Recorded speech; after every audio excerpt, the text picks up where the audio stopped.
9, 13, and 30. Let's start with 9. Today is day 9 of the government shutdown, and we are nowhere near an end. Of course, all federal employees are really dealing with the consequences because they're either furloughed or they have to show up to work with no pay.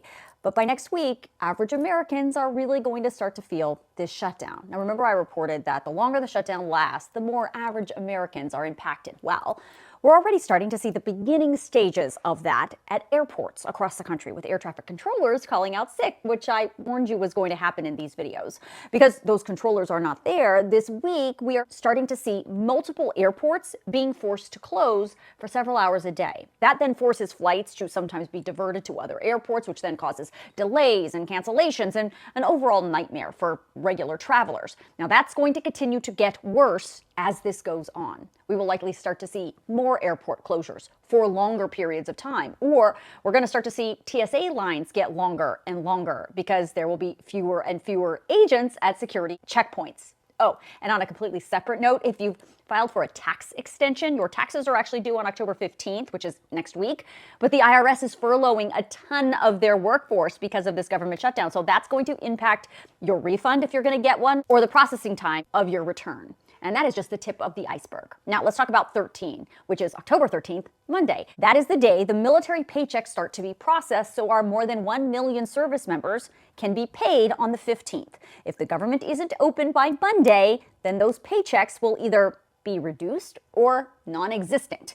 Now, politically speaking, not paying our active duty military members while they're actually deployed and at work is a bad political look. But again, that political pitfall doesn't seem to be moving lawmakers into action either. And the last number I want to talk about is 30. If House Speaker Mike Johnson follows through on his current plan, the United States House of Representatives will be on recess for 30 days. Yeah, you heard me right. As our government is shut down, today Speaker Mike Johnson says he sees no reason to bring the House back into session next week either. The House has been on recess, by the way, since September 19th, and if Johnson keeps the House out of session next week too, they will not be coming back to Washington, D.C. until October 20th. That means no votes, no negotiations, no swearing-ins, nothing.